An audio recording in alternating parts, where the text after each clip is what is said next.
بسم اللہ الرحمن الرحیم الصلاۃ والسلام علیک یا سیدی یا رسول اللہ وعلی آلک و اصحابک یا نور اللہ اللہم صلی علی محمد کما تحب و ترضی عنہ۔ درود پاک پڑھنے کے ایسے ایسے کرشمات، ایسے ایسے معجزات، ایسی ایسی برکات ہیں کہ اگر آپ اسے پڑھنا شروع کر دیں تو اس کی برکات اپنی آنکھوں سے دیکھیں گے۔ مستقل پڑھتے چلے جائیں، محبت سے پڑھتے جائیں۔ یہ ایک ایسا واقعہ ہے کہ جسے میں نے خود کئی مرتبہ پڑھا، اور میں جب بھی اسے پڑھتی ہوں مجھے اتنی موٹیویشن ملتی ہے کہ میرے درود پاک کے ورد میں اضافہ ہوتا ہے۔ ہر بار پڑھنے پر آنکھوں میں آنسو آ جاتے ہیں کہ کیسے کیسے آپ صلی اللہ علیہ وآلہ وسلم نظر کرم فرماتے ہیں، اور درود پاک پڑھنے والے پر کیسی کیسی عنایت کی بارشیں ہوتی ہیں۔ آپ بھی سنیے، آپ کا بھی ایمان تازہ ہوگا، انشاءاللہ عز و جل درود پاک کی محبت میں بے حساب اضافہ ہوگا۔ بتاتے ہیں واقعہ کچھ اس طرح سے ہے کہ حضرت ابو عبداللہ رحمۃ اللہ علیہ اپنی کتاب میں لکھتے ہیں کہ بغداد میں ایک شخص فقیر، حاجت مند اور بہت ہی غریب تھا۔ ایک مرتبہ وہ رات کو نماز کے لیے اٹھا تو اس کے بچے بھوک سے رو رہے تھے۔ جب وہ نماز سے فارغ ہوا تو اس نے بیوی بچوں کو بلایا اور کہا کہ آؤ بیٹھو، اللہ تعالیٰ کے حضور آپ صلی اللہ علیہ وآلہ وسلم پر درود و سلام کا تحفہ بھیجتے ہیں، اور دیکھو کیسے رب تعالیٰ درود شریف کی برکت سے ہمیں غنی کرتا ہے۔ لہٰذا وہ سب بیٹھے اور درود شریف پڑھنے لگ گئے۔ اب درود شریف پڑھتے پڑھتے بچے تو سو گئے، اور اللہ تعالیٰ نے اس مرد پر بھی نیند غالب کر دی۔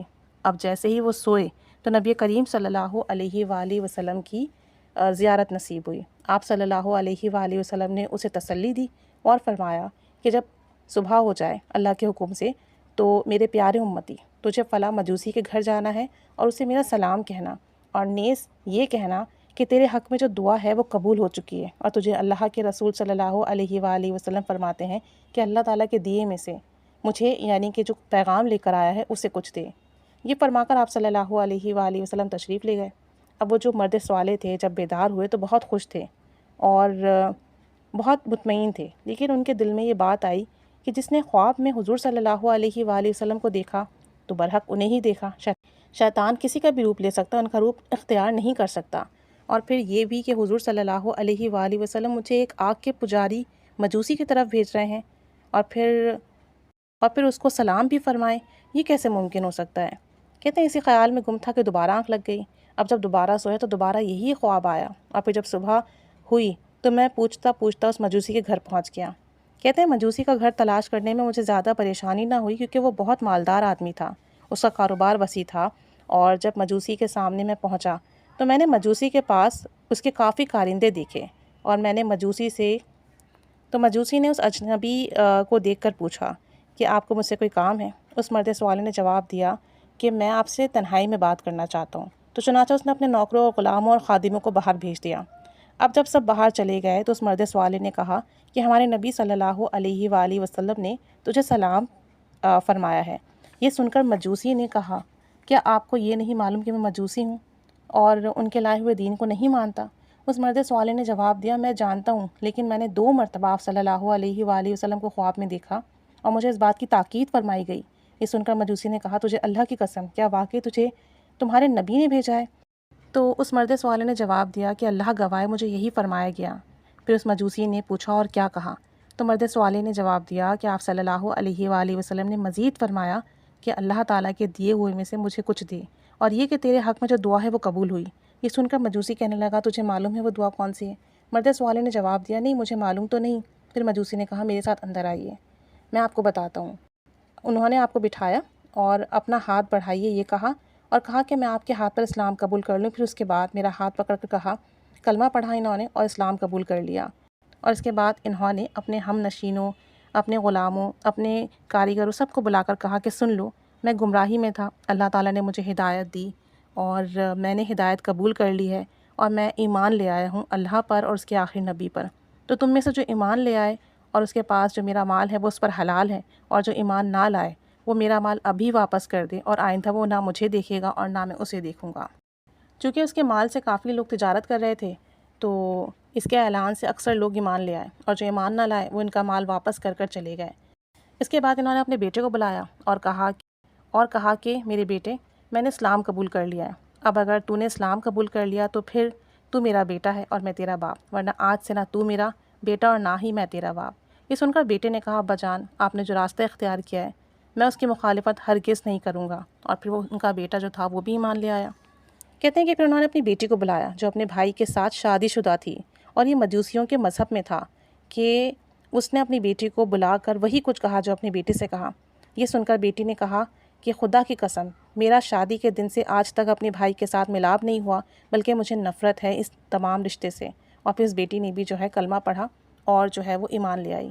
یہ سن کر باپ بہت خوش ہوا۔ پھر اس نے مرد سوالے سے کہا، آپ چاہتے ہیں کہ آپ کو وہ دعا بتلاؤں جس کی قبولیت کی خوشخبری آپ لائے ہیں، کہ وہ کیا بات ہے جس نے رسول کریم صلی اللہ علیہ وآلہ وسلم کو مجھ سے راضی کیا؟ میں نے کہا جی ضرور بتائیے۔ تو کہنے لگے کہ جب میں نے اپنی بیٹی کی شادی کی اپنے بیٹے سے، تو میں نے دعوت عام کی، سب لوگوں کو کھانا کھلاتا رہا، حتیٰ کہ کیا شہری کیا دیہاتی سب کھانا کھاتے رہے، سارے لوگ کھانا کھا کر چلے گئے۔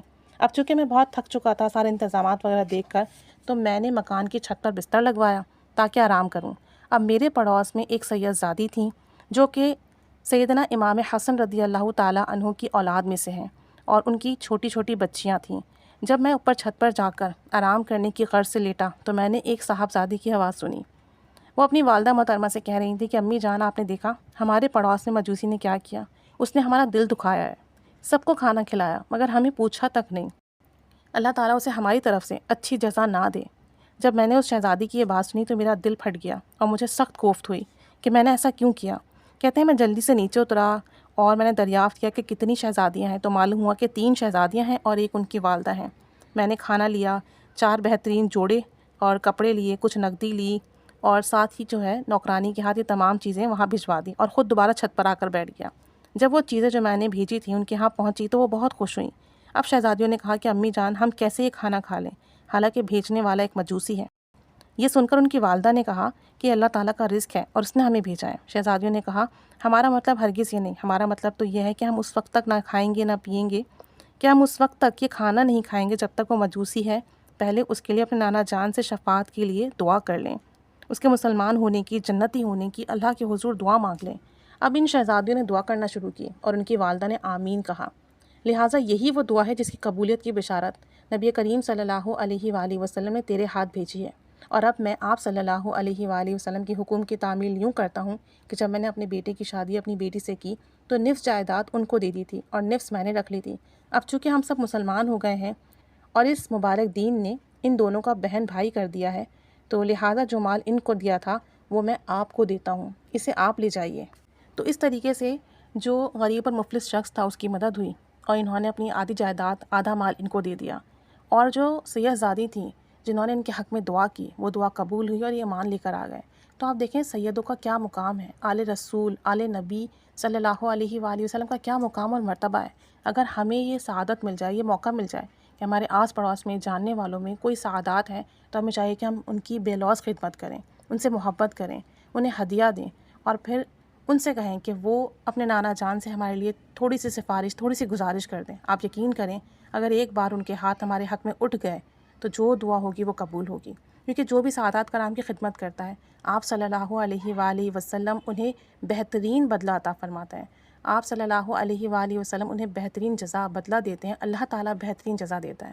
تو کوشش کریں سعادات کرام کی خدمت کریں، انہیں خوش کریں، اور کوشش کریں کہ اللہ تعالیٰ سے دعا کریں کہ اللہ تعالیٰ ہمیں اس خدمت کی توفیق دے دیں۔ اور اگر آپ کے آس پاس کوئی سعادات کرام نہیں ہے تو ایک کام کر لیا کریں، اپنی نمازوں میں پوری امت کے لیے دعا کیا کریں، اور پوری امت میں جتنے سعادات کرام ہیں، آپ صلی اللہ علیہ وآلہ وسلم کی آل سے ہیں، ان سب کے لیے دعا کیا کریں، تمام سیدوں کے لیے دعا کیا کریں۔ اللہ تعالیٰ آپ کو اس کی بہترین جزا عطا فرمائے گا، اور آپ صلی اللہ علیہ وآلہ وسلم راضی اور خوش ہوں گے انشاءاللہ تعالیٰ۔ یہ ایسا واقعہ ہے کہ میں نے جب جب پڑھا، جب جب سنا، میری روح تک خوش ہوئی ہے کہ سعادات کرام کی خدمت کا کیا ہی صلہ ملتا ہے، اور ایسا صلہ ملتا ہے کہ لوگ ولایت کے مقام تک پہنچ جاتے ہیں، ولایت کبریٰ عطا ہوتی ہے۔ تو اللہ تعالیٰ ہمیں بھی یہ خدمت کی توفیق دیتے ہیں۔ آپ سب بھی کوشش کریں، میں بھی کوشش کرتی ہوں، اللہ تعالیٰ ہمیں اس خدمت کے لیے چن لیں۔ جزاک اللہ خیرہ۔